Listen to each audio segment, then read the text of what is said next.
Welcome back to the show. We once again join SCP-682 and its trusty macaw sidekick Jerry deep in the depths of the liminal abyss known as the Backrooms. The hard-to-destroy reptile had been seemingly contained within the Backrooms for such a lengthy period of time that it was likely even the SCP Foundation had given up on searching for it. After unintentionally no-clipping out of reality, 682 was apparently doomed to wander these endless labyrinthian realities until the end of its miserable existence. The latest level it had arrived in appeared to take the form of a vast desert stretching from horizon to horizon. Sandstorms buffeted the creature, and powerful gusts of wind forced Jerry to take refuge, clinging tightly to its much larger friend's back. This was level 16, but there was far more to it than first met the eye. As the lizard and bird made their way across the titanic dunes, strange lights began to circle in the air above.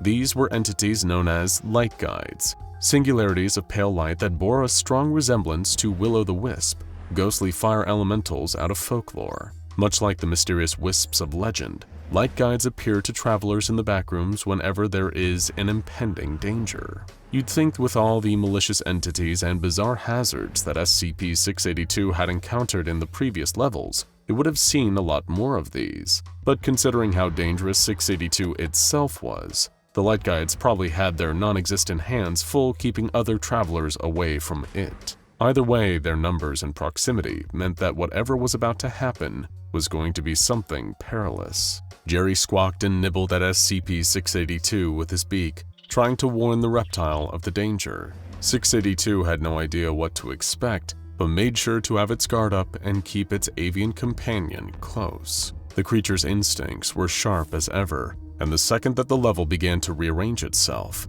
682 was already taking evasive action. The sand hardened and turned to stone as great pyroclastic flows began to erupt from what were once the dunes. 682 leaped across a deep fissure just as it opened up beneath the lizard's feet, narrowly avoiding a several hundred-foot drop into a lake of lava. Ash rained from the sky as all traces of the desert were completely overwritten into this new volcanic landscape. This was the defining supernatural feature of level 16, an environment that randomly reshaped itself into different geographical climates and terrains. Now that it had seen the level change completely once, SCP-682 was already over the concept. Rather than stick around and take a bath in the lava, SCP-682 decided to follow the light guides towards what appeared to be a portal made out of concentrated blue light. It passed through the portal and found itself in a cramped hallway resembling those aboard a nautical vessel, out with level 16 and in with level 17, otherwise known as the naval aircraft carrier. Though there was no actual deck of the proverbial carrier, nor any potential aircrafts in the Backrooms for it to transport, there didn't seem to be much happening on level 17, at least in comparison to the drastic terrain shifting of level 16. There were also absolutely no entities to be seen, as far as 682 could tell. Of course, level 17 was vexing to the reptile in a different way. The corridor it found itself in was such an extremely tight fit, moving freely was next to impossible. The Backrooms was once again telegraphing the fact that it was made with humans and not overgrown lizards in mind. Waste of effort, 682 thought to itself. Not even the most disgusting human had enough dumb luck to make it this far. After a few minutes of struggle, 682 shrunk down to a more manageable size so it could traverse the hallways. It was now roughly the size of a male hyacinth macaw, that is to say, Jerry-sized, and it crawled through the narrow corridors of level 17 with room to spare. There was still no sign of hostile entities, and given the propensity for clumps to come avalanching out of the woodwork on previous levels, 682 saw this as a mercy. It was also grateful to no longer be exposed to the elements on level 16. SCP-682 passed the time exploring the seemingly empty corridors by having one-sided small talk with Jerry. The macaw couldn't do much more than chirp and squawk back, and before too long, 682 realized that it had very little to talk about. Its main interests were slaughtering living things and breaching containment, and both of these topics were irrelevant to the current mood. A wave of embarrassment washed over the creature, as for the first time it had genuine concern that a social interaction could go poorly. It didn't want to frighten Jerry away or come across as awkward.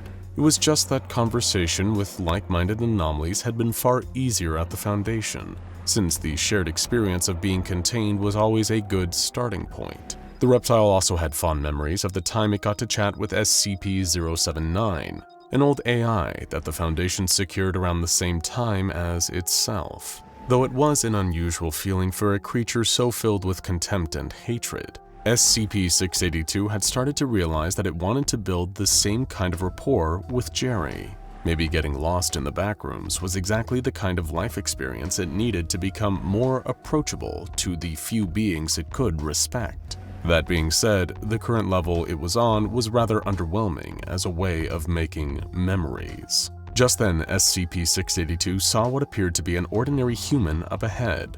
It had its back turned to the reptile and Jerry, and seemed to be unaware of their presence, a sitting duck. Oh good. A distraction, thought the flustered lizard. I was totally sounding like I had no life. SCP-682 charged toward the human as fast as its shrunken body could carry it. Jerry followed suit, flapping his wings and flying alongside 682. As the duo approached, the human began to turn around. What 682 anticipated was a look of abject horror on the human's face, but instead the entity simply stared through 682 as if the reptile wasn't even there. 682 was confused, but even stranger was the fact that its consciousness was starting to fade.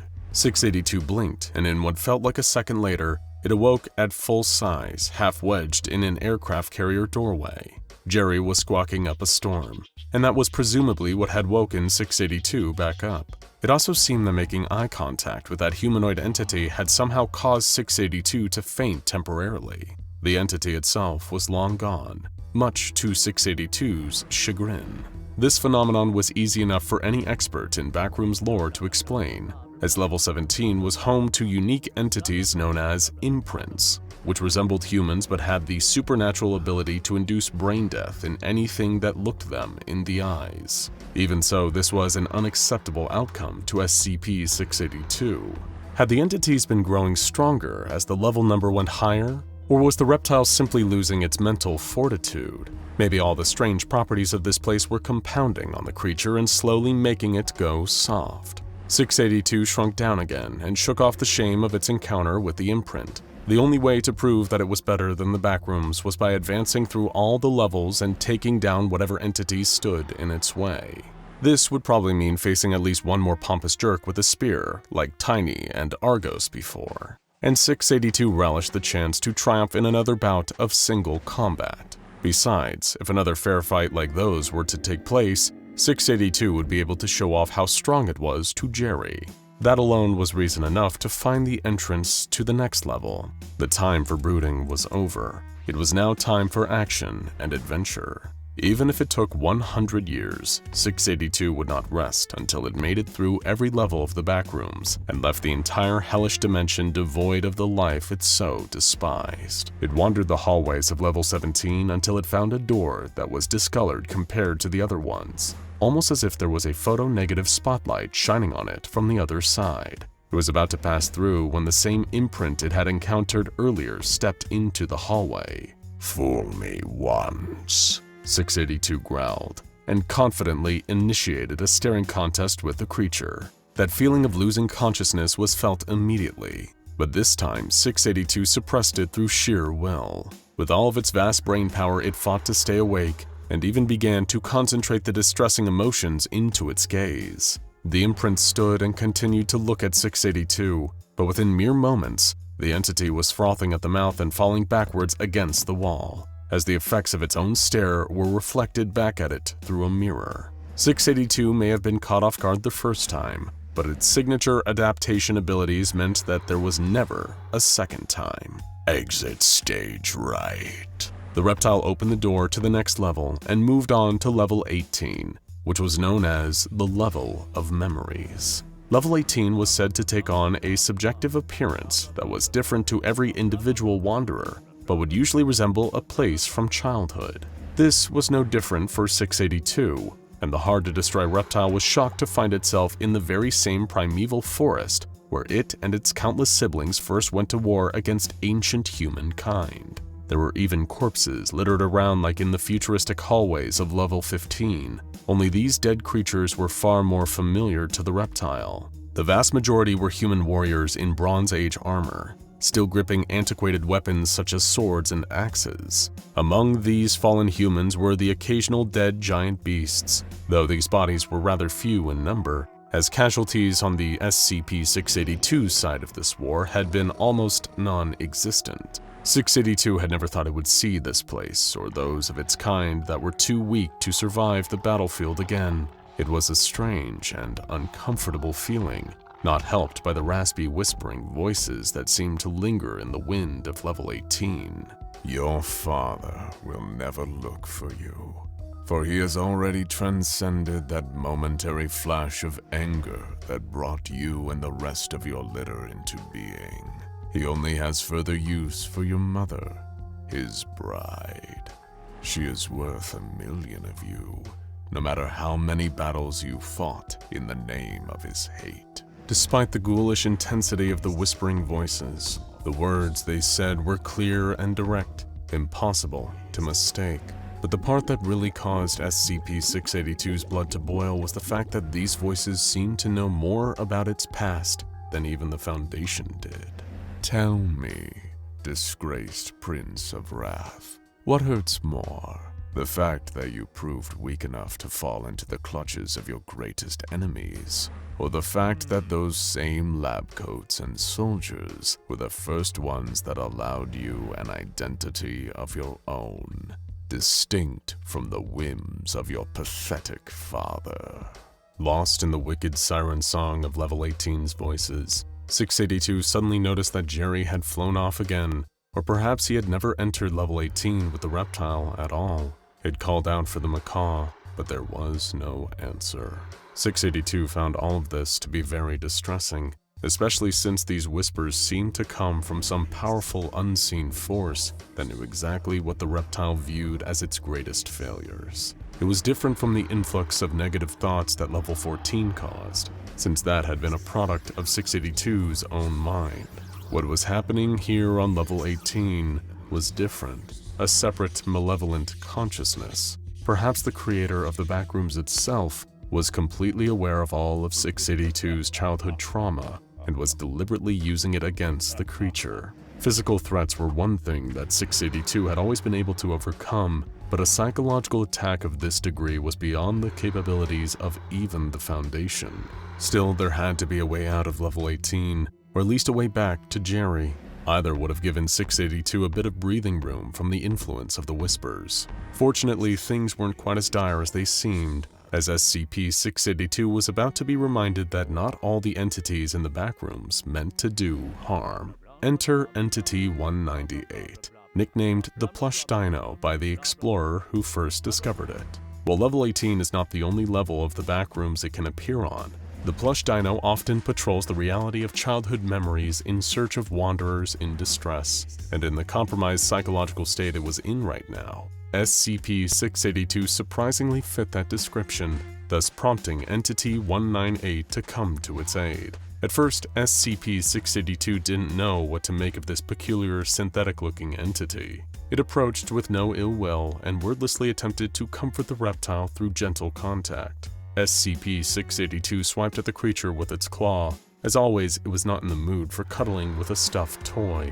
Entity 198 seemed to be able to dodge the reptile's attacks easily, and continued to do so as 682 made repeated attempts to destroy it. Nothing connected, and the Plush Dino circled the hard-to-destroy reptile without a scratch. What do you want from me, you worthless little creep?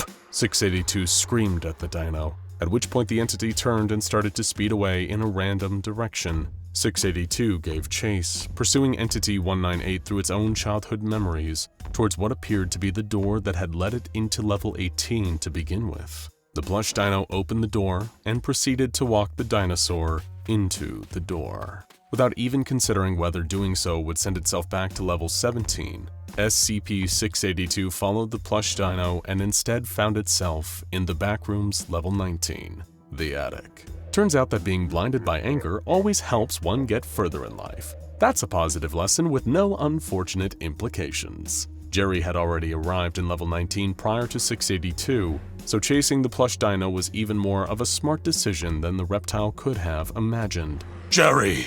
682 said, running up to the macaw and wagging its tail. Jerry fluttered down from the attic rafters and landed on 682's snout. 682, ahoy! He squawked, having remembered 682's designation number. Apparently, he had been paying attention to the conversations earlier. This means that 682 had confirmation that it hadn't totally screwed up this new friendship yet. On top of that, it was nice to know that Jerry had no intention of abandoning the reptile. This was certainly a warm and touching reunion, though the continued presence of the smugly grinning plush dino almost ruined it. 682 snapped its head towards the offending entity and barked an insult at it, hoping that it would get the message and leave. But Entity 198 did no such thing, preferring to silently watch the wholesome interaction between 682 and Jerry from a safe distance. Whatever, 682 thought. It wasn't going to waste any more time on the impish little stuffed animal. That's when Jerry swooped down and landed next to the plush dino.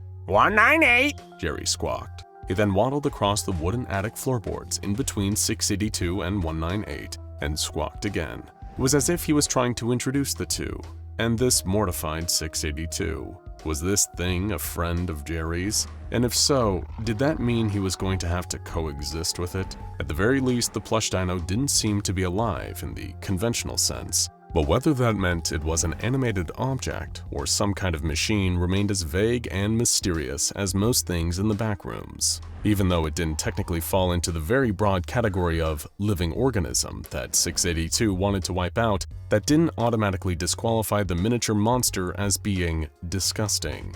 Especially if the dinosaur was getting overly friendly with Jerry.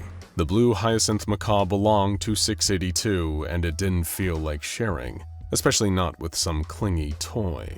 After the awkward introductions were over, 682 and its two tag-along companions had a look at level 19. It definitely resembled the attic of a household, complete with dusty discarded furniture and several boxes of photo albums and other mementos. There was also the orange glow, and unusual fiery light that emanated from beneath the floorboards. SCP-682 didn't know why, but the glow reminded it of the same memories that it just had to relive on the previous level. This time though, 682 was drawn to thinking about the more positive aspects of its proverbial childhood, if one could call crushing human skulls beneath its claws and facing down entire armies of humans to be positives. The truth was that SCP-682 was being mildly affected by the orange glow of level 19, which had the mimetic ability to insinuate its way into the former memories of anyone who wandered through the level. But 682 had spent enough time having its childhood ruined today, and decided to search for the exit.